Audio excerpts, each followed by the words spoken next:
When my younger sister Mariah got pregnant by a guy with no job and no shame, I didn't blink. I paid for the wedding. Not a courthouse deal, a full wedding dress, venue, food, even their getaway car. Not because I was proud, but because I loved her. And because our parents looked me straight in the face and said, "We cannot let people talk." I paid to preserve their image. And then I watched as that same sister quietly erased me from her life, like I was some embarrassing charity case she'd never asked for. No invite to the baby shower. Not even a mention of it. You want to know what broke me? It wasn't the money. It was realizing she was fine with me being a ghost. My name's Tony, I'm 32, and last summer I signed the final check for a wedding I wasn't even in, not as a bridesmaid, not as a speech giver, just a name in the thank you section of a program they printed on ivory cardstock. The man Mariah married, Darnell, wore a white tuxedo and dirty sneakers. Our parents acted like that was a creative choice, not a red flag. I remember standing in the back of the reception tent, watching my sister dance to a song she used to hate, arms around a man who hadn't contributed a dime, and wondering if I'd imagined everything we used to be. She used to say I was her blueprint, her proof that girls like us could build lives without settling. I believed her. Back then we shared a room, switched out earrings before school, lied for each other when boys tried to divide us. When she got pregnant, it wasn't just shock that hit me, it was the quiet death of all the things she swore she'd never become. I didn't judge her, I just didn't know how to say goodbye to the version of her I loved, without making her feel small for choosing differently. Our mom cried that morning on the phone, her voice shaking as she said, "Tony, we need to make this right. Your sister's made a mistake, but we can't let the neighborhood talk." She meant the church, her friends, the distant relatives who were still waiting for something to gossip about. "Help us, just this once," she said. I'd already helped. I helped when Mariah called sobbing at 3 a.m. with a positive test and no idea how to tell Darnell. I helped when she moved into my guest house because his place had bed bugs and bad energy, whatever that meant. Helping became a full-time job. Venue deposits, dress alterations, photographer cancellations because he tried to flirt with Mariah's cousin, everything landed on my desk, my phone, my shoulders. I was working overtime just to pretend we had it all together, to fake this pretty picture our parents needed. Nobody asked how I was doing. Nobody even asked if I could afford it. And I didn't say no, because I figured one day, when the baby was born and the chaos settled, she'd look at me and remember. She'd thank me, maybe even cry a little, say, "I couldn't have done this without you." But when the baby shower invite came out pink and gold with little elephants and scripted font, my name wasn't on it, not even on the list of attendees. I found out from Instagram. Mariah's friend Kendra tagged a story, balloons everywhere, cupcakes with glittery booties, a diaper cake that probably cost more than the crib I'd ordered for them last month. I watched it 3 times. Not one mention of me. I texted her just to say, "Looks beautiful," trying to give her a chance to fix it. She replied 3 hours later with, "Thanks, sis," and that was it. I waited a week before saying anything. I let it sit in my chest like it might dissolve if I stayed quiet long enough.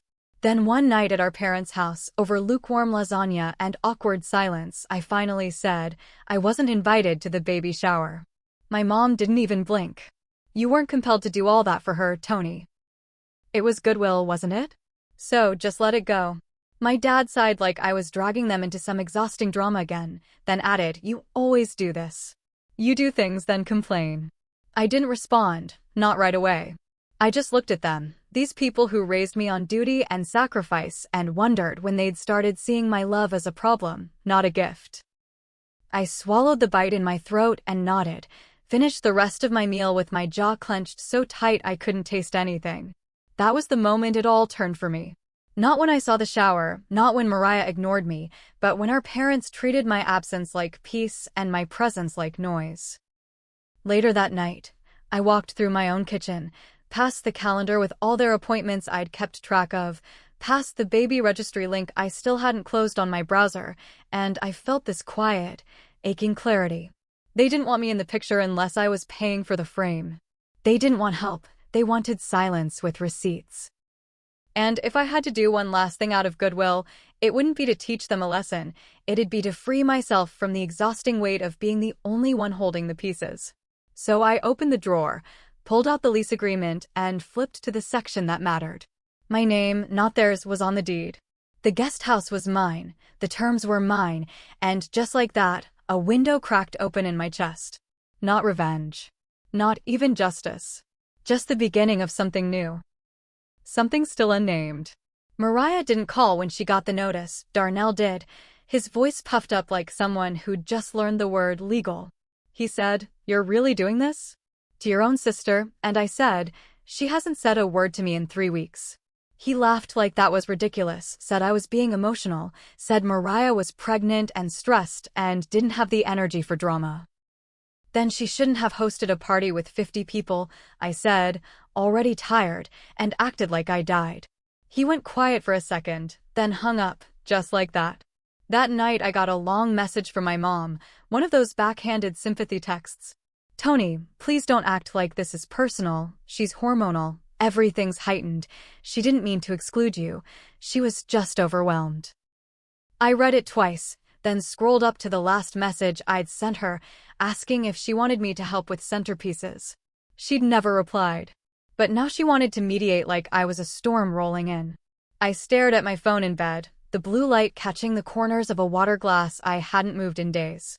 The next morning, my dad called, his voice soft the way it got when he wanted something, but didn't want to owe me. "Tony, your sister's going through a lot," he said. "This isn't the time to make things harder." I asked, "And when exactly is the time to tell her she's not the only one alive?" He didn't answer. Just cleared his throat and said, "You're better than this." That line always gets pulled out when they want me quiet. It means take the hit and smile. It means bend so the rest of them can stay upright. I stopped responding to all of them after that, didn't block anyone, didn't delete anything, just turned off notifications and let the silence settle. At work, I kept my head down, typed emails, ignored the flicker of incoming calls. When my coworker Lisa asked if I was okay, I smiled and said, "Family stuff, the way people do when they're too tired to explain." She nodded like she knew the code. She didn't press. I appreciated that. Some people don't need the full story to understand you're trying to hold yourself together with whatever tape you've got left. Mariah finally showed up in person the following weekend, standing on my front step in one of those oversized maternity dresses that swallowed her shape. She didn't knock, just waited until I opened the door and said, "I heard you're kicking us out." I looked at her face, tired and smug all at once, and said, "I didn't kick you out. I ended a lease." She shifted her weight, hand on the side of her stomach like she wanted me to see how much she was carrying. "This is cruel, Tony." I said, "You should have thought of that before erasing me." She stepped inside without asking, walked straight into the kitchen like she used to, like nothing had changed. "You act like I did something evil," she said, opening the fridge, not finding what she wanted, closing it hard. "You iced me out," I said. "You planned a whole life event without the person who covered the last one." She spun around like she'd been waiting for me to say it. "I didn't invite you because I didn't want your energy there. You always make everything feel like a transaction."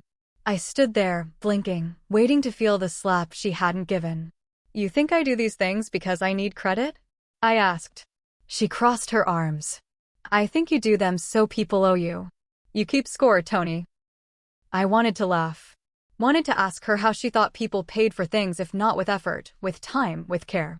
But I didn't say anything.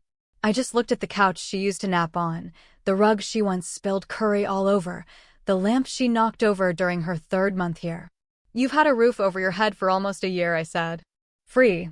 She walked back to the door, slow like she was waiting for me to call her back, tell her it was okay, tell her to forget the notice. I didn't. She paused with her hand on the handle and said, "If something happens to me or the baby, I hope you know it's on you." I didn't answer. I didn't flinch. Just watched her go. The air felt thin after she left, like the door hadn't fully closed. But it had. I checked the lock twice before I turned off the light and sat alone in the quiet I'd paid for. Darnell came by the next day, unannounced, wearing a wrinkled hoodie and a look like he was about to explain why the world owed him something. "So you're really going through with it," he said, standing by my porch railing like it was still his space. I didn't move to open the door wider. "It's written," I said, 30 days, fair and legal." He scratched the back of his neck and laughed a little, one of those fake, loud ones. You know she's crying every day, right? I shrugged, not to be cold, just because I didn't believe him. She says you're trying to make her lose the baby, he added, quieter. I leaned against the door frame, the wood cool under my hand. And what do you say, Darnell? He looked away, down at his shoes, then back at me with this expression that had more pride than fear in it. I say you're petty as hell, he said, over a party. I almost smiled. Not because it was funny, but because it was so small to him. A party. As if erasing someone wasn't the kind of wound that kept bleeding for months after it looked closed. I watched him shift his weight, hands in his pockets, and I remembered the night he first came to dinner, how he shook my dad's hand with that same smirk, how he brought a bottle of cheap wine and didn't touch it, how he called my sister his girl like she was a prize he'd just won. Y'all can stay with her parents, I said, nodding down the block. They've always had room for your excuses. He laughed again, but it didn't reach his eyes this time. I don't think they want us either, he muttered, barely above a whisper.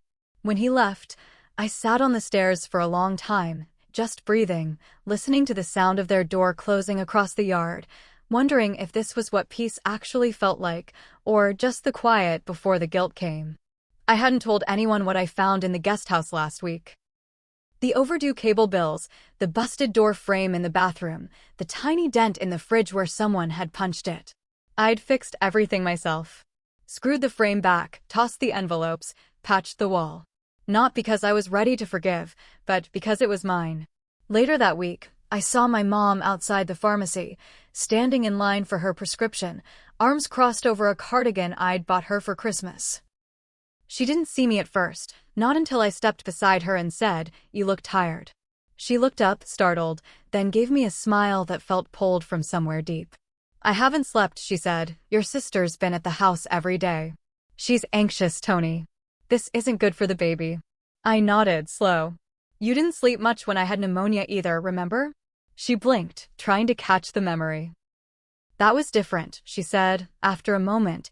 "You were a child, and you didn't bring it on yourself." I felt the words hit me in the ribs, not sharp, just sudden, like someone tugged the floor slightly out from under me. I nodded again, but I didn't speak. We stood there together while the line moved forward. She didn't ask how I was, didn't ask if I needed anything, just told me about the doctor's wait times and how her knees had been acting up. I listened, the way daughters do, even when the room inside them is too full. A week later, I dropped off the final notice. Hand-delivered. Quiet. Mariah wasn't home, but I saw the nursery through the cracked blinds, pale yellow walls, folded onesies on a chair, a toy giraffe still in plastic. I stood there for a second too long, remembering the night she told me the baby's name, how she whispered it like it was a secret she hadn't earned yet. I wrote that name down when I bought the crib, told the woman at the store I wanted something sturdy. Standing outside that window, I realized I had been the only sturdy thing. When I walked back to the house, the wind picked up, warm and sharp, the kind that comes before a storm but feels good for a second. I didn't check my phone. I didn't rehearse what I'd say if she called. I just made tea, watered the plant on the windowsill, and watched the sky pull itself into dusk. The next day I got an email from a travel site, flights to Lisbon, half off. I clicked it without thinking. Didn't book, just hovered. It had been years since I left the state. Maybe longer since I left for myself. The photo hit me on a Tuesday afternoon, buried between work emails and a grocery receipt I forgot to delete, one of those quiet ambushes. It was Kendra again, Mariah's friend, the one who talks too much at church potlucks and types like she's always out of breath. The picture showed Mariah in a pink robe, a crown of baby's breath in her hair, her hands on her stomach, smiling so wide I couldn't believe she'd cried at my doorstep 2 weeks earlier. In the caption, "Surprise shower for our girl 2 hearts baby Kamari is so loved already." I wasn't tagged. I stared at the screen, thumb hovering over the image like touching it might change something. I checked the guest list, names I recognized, some I didn't, even coworkers I'd introduced her to at my own birthday dinner 2 years ago. There was a cake shaped like a bassinet, balloons the color of rose gold, folding chairs in my mother's backyard. She hadn't said a word. Nobody had. I went to the kitchen and poured a glass of water, stared at the counter for 10 minutes, then opened our old group chat, the one we hadn't used in months. I hadn't left the chat. I'd just stopped speaking in it. It was still there, filled with old plans, Sunday brunches that never happened, memes we'd sent at midnight when our lives felt smaller and more manageable. I scrolled up, past the laughter, past the comfort, then down again, until I saw it, the message from Mariah. I didn't invite Tony because she always makes things about her. It's better this way. She doesn't really get us anymore. It was from a week ago, and no one had responded directly, but someone had reacted with a heart emoji, like that made it okay. I set the phone face down and just stood there, letting the silence settle in my ears like water. The words kept repeating over and over, not loud, but steady. She doesn't get us anymore. I had paid for her wedding. I had driven her to doctor appointments when Darnell couldn't get off work. I had rubbed her back the night she thought she was miscarrying, whispering over and over, "You're safe, I'm here, just breathe." And now I was the stranger who didn't get her. I sat on the floor, leaned against the cabinet, and let the tile cool my spine. The next day, I went to work early, didn't speak unless spoken to, didn't eat lunch in the break room, just sat in the file room with the door cracked and a granola bar in my hand. Lisa popped her head in around too. "You okay?" she asked, soft and careful. I nodded. "Just tired," I said, catching up. She didn't leave. Just stood there for a second, then came in and sat on the step stool next to me. "You know," she said, "you don't have to hold it together all the time. You're allowed to be disappointed." I didn't cry. I didn't even breathe differently. I just said, "I think they're happier without me," and she nodded like she understood. "That doesn't mean you're the problem," she said. And that sat in my chest like something warm for the rest of the day. On the drive home, I passed the park where we used to do family picnics. I remembered Mariah's laughter echoing under the trees, how she used to chase the kids with popsicle-stained fingers. I pulled over for a second, just watched the swings move in the wind, empty, but still swaying. By Friday, the house felt too clean, too quiet, like I had erased more than just their mess. I lit a candle in the kitchen, opened the windows, let the late spring air drift through. I folded the laundry slowly, touching each shirt like it might speak. Around 6, my phone buzzed. Unknown number. Then again. Finally, a voicemail. "Tony, it's your dad. You've made your point, okay? But this is getting out of hand. Your sister's due in less than a month. Don't let this carry over into something it doesn't need to be."